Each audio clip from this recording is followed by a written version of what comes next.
Good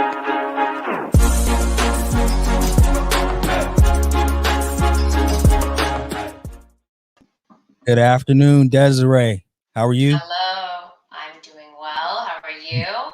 Awesome. Thank you. Thank you. Thanks for joining us in lieu of Caitlin Peck today. So, for Yeah, all of our viewers and listeners, we have a last minute sort of an audible, and so we've invited Desiree Ragusi on with us. Caitlin Peck is actually a good friend of yours from college, mm-hmm. and she I feel so badly for Desiree because she lost her voice. Like she was just, she warned me She's not feeling yesterday. well. Yeah, she warned me yesterday that she was having a bit of trouble speaking or whatever, and she felt like she was getting sick, and we were going to try to tough it out today. And then earlier, I felt so bad because she felt bad that she couldn't do it. And I'm like, well, you can't even talk. Like, it's no big deal. Like, it's fine. We'll regroup, you recover, and then we'll reschedule and we'll do it again. So yeah, No, shout no, out. we have to make her feel bad. This Uh-oh, is it. uh-oh. I told her Go she owes me a bottle of wine or a bouquet of flowers or something now since I don't like being on here and I have to come in lieu of her. So, no, everyone make Caitlin feel very bad. No, I'm just kidding. We hope you feel better. All right, well, shout out to Caitlin Peck. And we were going to talk about because we'll get into her in a second. But you just said something. What did you say? You don't like to be on here? Is that what you said? I'm not, I don't like putting myself out in public spaces like this. All right, all right. So today, what is it? What did I call it? Get comfortable being uncomfortable. Very And fitting. yeah, and I had to train myself to do that. Like you and I were, got introduced, family friends, and a few years ago, and so I invited you to an event, and you came out to the event. I'm not quite sure if you could tell if I was nervous or not, but it was an event that a friend of mine was doing. That's a sports agent, and also a guy that I know that puts together these great events, like exclusive events for folks. And I was invited to be a speaker to some athletes, like NFL athletes, and they were having a personal development weekend, and it was awesome. 8 NFL players in the same room. It was really cool, and so that was around the time that we had started Fortis Mortgage, like maybe about 6 months into the business, and talk about being uncomfortable during that time. So not only was I starting a brand new business, right? I wasn't, like, contrary to popular belief, like speaking's fine. Like when I'm prepared for it, if I'm reading charts and graphs or doing a presentation or something like that. But really, like getting in front of people and coming up with stories and, trying to get the principles and actions together and stuff like that. That's not honestly something that I'm fond of doing. And I've always kind of like judged myself. Like, this Yeah. that experience for me was miserable because they told me what they wanted me to talk about, and I spent a great deal of time getting ready, like pulling information together, trying to figure out what I was going to talk about, right? Then I got there, and the whole time I couldn't concentrate on anyone else outside of being inside my own head to try to remember, hey, don't mess up, don't mess up. You got to say this right. You got to do this perfectly. You got to do this. You got to do that. Um, and then I get up there, and while I'm speaking, I don't remember a word I said, and I don't even remember, kind of talking, because the whole time I feel like there's, you know, hundreds of thousands of people like watching me and judging me while I'm judging myself while I'm speaking, right? Yeah. And folks said I did a decent job, and but I just it was miserable. Even after I sat down, and even after the event was over, I still thought about, like, you suck, you can't speak, like you're not great, and I'm like all judging myself. And again, it was because I was very uncomfortable speaking, right? And Mhm. so what I did was is I decided that I had to figure out how to get comfortable speaking. So I entered into a program, and shout out to Eric Thomas and Associates, ET, the hip hop preacher. People know him, and Eric Thomas. He's got a program called Game Changers, And what it does is it helps folks like myself who either are looking to be better communicators, or folks that are actually speakers that want to take their careers to the next level, or just whatever it may be. I entered into that program because I'm like, I got to do something. I can't, I can't operate this way. Yeah. And I think I became a better speaker. I definitely got a lot more comfortable speaking, right? Mhm. But the one thing, going through that whole process, that whole program, and also building a company, it taught me, like I mentioned earlier, that I just have to be comfortable being uncomfortable. It's just it's got to be that way. And so there's nothing wrong with being uncomfortable, but you just got to get used to it, and you got to push through it until you kind of get to the other side. And so, with that said, when you said I don't like doing this, I was just like thinking about, oh wow, that's a perfect segue for me to kind of tell that story, because that was right around the time we met. You came out to that event and supported me. It was a lot of fun, and I Well, don't know. I I've been wouldn't have doing. known that you were nervous, so if that helps. Oh, I was extremely I nervous. didn't know. I didn't know. Oh yeah, it was bad. It was bad. I get nervous still now, but I feel like I'm more prepared because Yeah.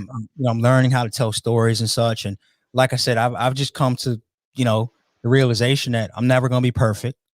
Right, nothing's gonna be perfect. I'm still gonna say my ums and my ands and my uhs and all of Right. that kind of stuff. I'll have notes and things like that, but it's just me. And I'm comfortable, like I said, being uncomfortable. But with that said, Desiree, can you introduce yourself, because I haven't mastered that part yet of the introduction. So I need you to tell us who you are, what you do, and then we'll kind of get into it. Okay. Well, I'm Desiree Ragusi. I work for Fortis Mortgage, new on board. I'm the business development manager and loan officer here. So yeah, talking about getting uncomfortable, making the switch from being in an industry for 11 years to moving into the mortgage industry has been very uncomfortable.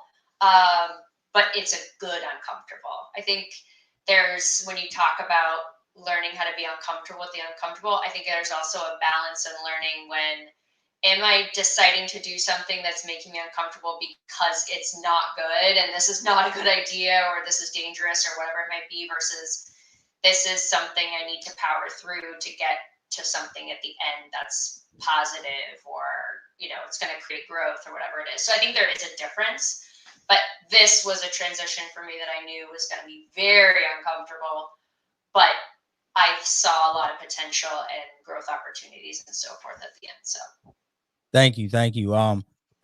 Excited to have you. Like, it's a blessing, music to my ears. Like, you came from a completely different industry, um, but your background and your experience is going to help you like really excel in this mortgage industry. So hold that thought. We're gonna sort of talk. Not, I was gonna say sort of roast Caitlin a little bit, but we've already done that, so we won't I do. think you roasted her a little. Yeah.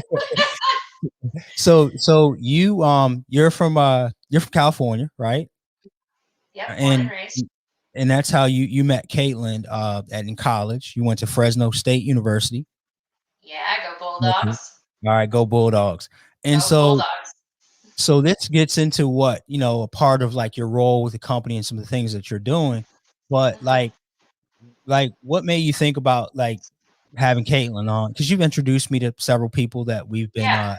having on the show, and a couple weeks ago you're like, you know what, like I think Caitlin would be great to interview and to have on the live stream. And so tell me why you were thinking about Caitlin and getting her on to talk to me. Yeah. So Caitlin is a real estate agent in Fresno. She's also born and raised in Fresno. Went to college in Fresno. And to my knowledge, I don't think she's lived anywhere else. So if there isn't a better person to talk about living, breathing, buying a house in Fresno, I couldn't think of a better person than Caitlin. So I think the cool thing about what she's doing is she's created her own just like microclimate of real estate and the way she looks at it, and she dissects neighborhoods, and she's very well connected within the community. She's not necessarily worried about expanding into, another city somewhere else. Like, she is really diving in to where she's at. She could tell you every street, every corner, every neighborhood, every company that's local. So she's such a go-to person. She's like the mayor of Fresno, but also like the tour guide, and also, now your real estate agent. So she's like the perfect person when wanting to buy or sell a home in that area. So I just think she'd be a really great person to talk to have on here, and pick her brain on what she's doing to make that happen, and also through her local connections, but then putting that out on social media, because she does do a lot of social media posts. She's very present. She's present within the community, and she does a lot of interviews too. Right. So having, being a homeowner and all that good stuff, which you are, and coming from outside of our industry, right? Mm-hmm. How do you think that like factors into like being a consumer, like having someone like that being, sort of hyper local in regards to being a realtor? Because that can relate anywhere. It could be in any town, any city, any state. Yeah. And so we're in the Washington, D.C. market. Obviously, our company's going to expand. But like, how do you feel like that relates to the markets that we serve, at least?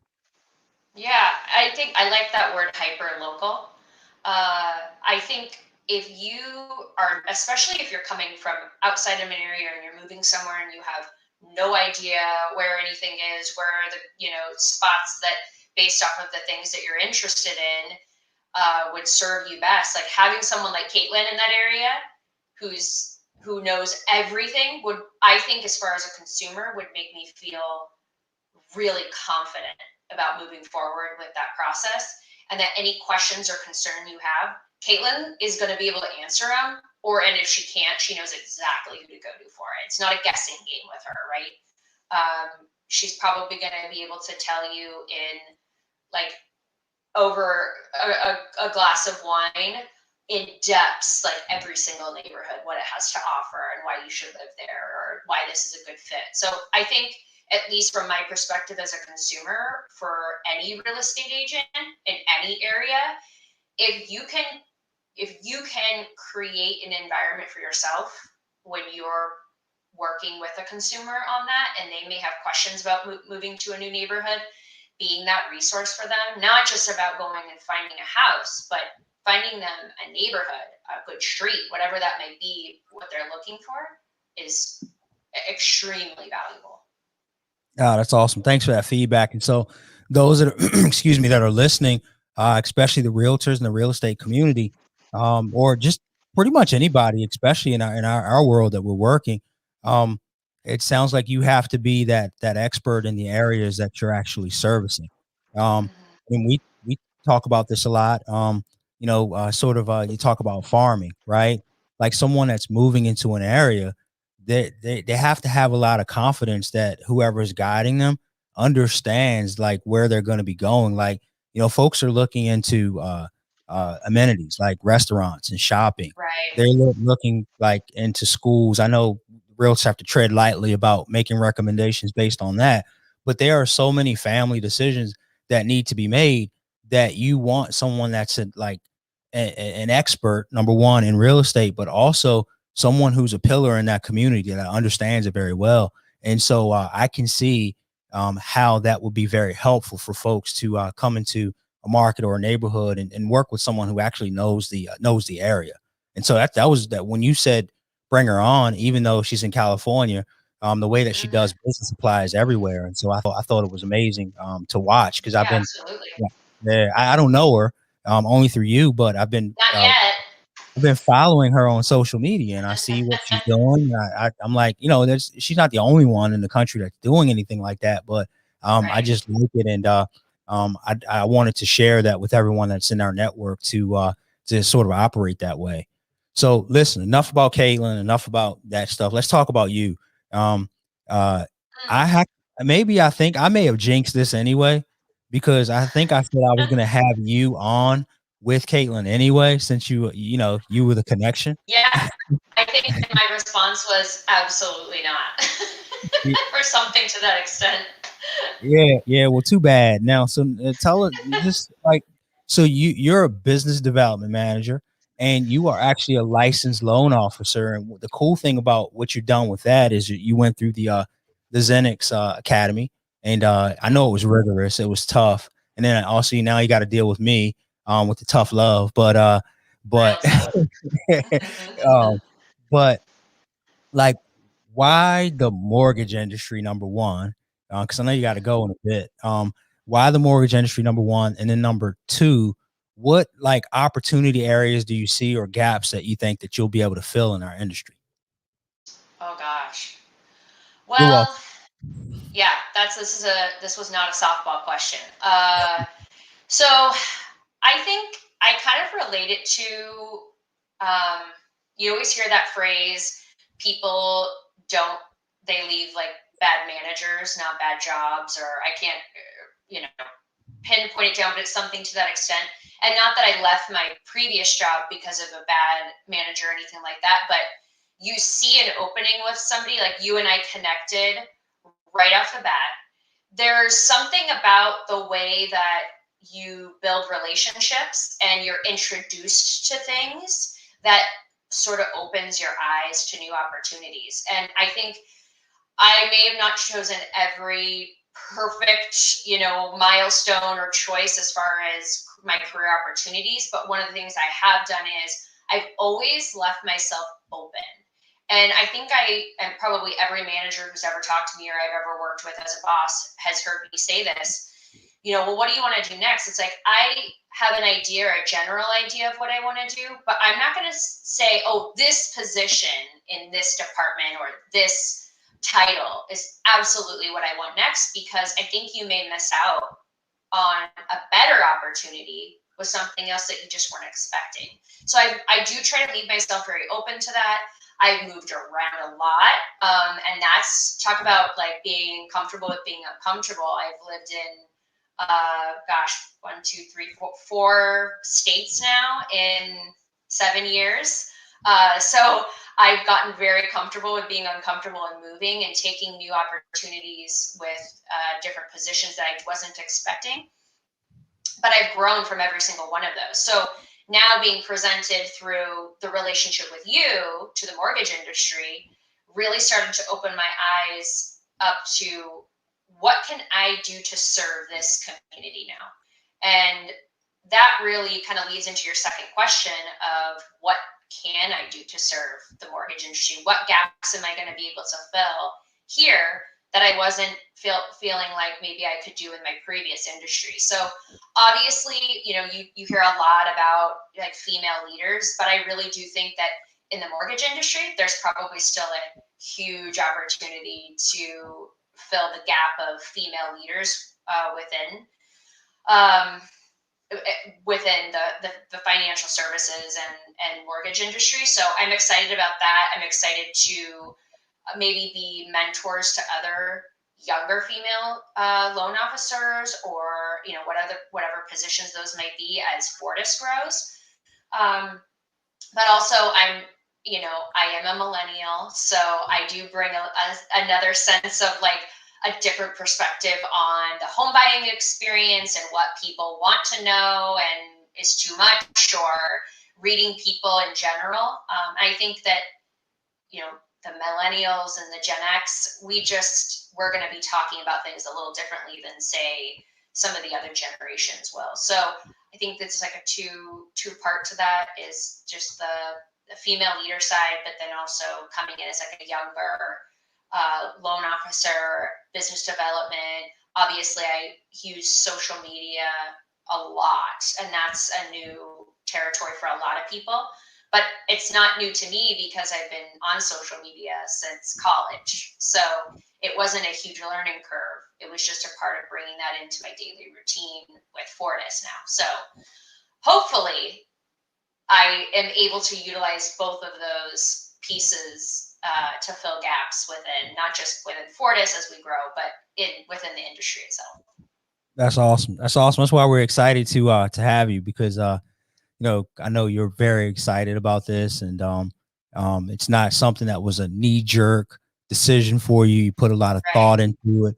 You put some time into it, and just even to be committed enough to go through that the Zenix loan officer course to really bring you up to speed to understand our industry. And that's why I tell you all the time, Desiree, don't worry about the fact that you're new to the industry, right? Because you have a ton of other like intangibles and experience outside of this industry that's gonna help quite a bit and make us great as a company.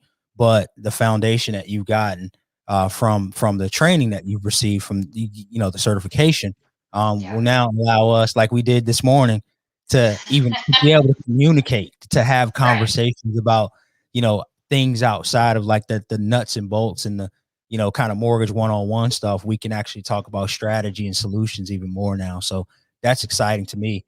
And so I know you got to go because you have a call at 2:30 with someone. I do. You hit the ground running. You're just like, I don't want a honeymoon period. There's no wait. There's no time for that. Yeah. And so before you get off, like how do you suggest people get in touch with you? Because I do want folks to reach out to you and find out more about the story, because it's better coming from you, because you're a fresh perspective and can tell us exactly why you came on board and what you see in the company and where it's headed. So how can folks, how do you suggest that people reach out to you? Well, there's a couple options. Fortismortgage.com. You can schedule a meeting. My name will be an option in there. You can schedule a 15-minute call with me on my calendar. Desiree at fortismortgage.com is also an option. Email me directly and we'll find some time that works for both of us. And you can link me in my LinkedIn account to this live stream, and you can DM me on LinkedIn. All right, cool. So I'll let you drop off. Go ahead, and I'll wrap things up. But thanks for joining us. Thanks for having me. All right. Shout out to Caitlin again and the Bulldogs. Yeah, shout out to Caitlin. Thanks, Caitlin. All right. Bye. Bye. All right, everyone. Thank you for your time today. That was a lot of fun. We're really excited about having Desiree on our team. You've seen Fortis Mortgage is growing. We're going to continue to grow and just looking for opportunities to do so. If there is anything, like I say every week, that I can do to help anyone inside our network, please don't hesitate to reach out. Continue to stay safe and healthy as you possibly can. And I think that's it. Until next time, I'll see you next week. So next week we have someone that's really cool, has a great product that allows artificial intelligence to help you use social media and do posting and such. And it's really neat. We use the service too as well. And we have Kate from Lately. The name of the company is called Lately, and she'll be on next week. But everybody have a great day. Okay, let me post this, Latasha. They tell me I'm too humble, but thank you for the compliment. Thank you. But everybody have a great day, and we'll be talking soon. Take care.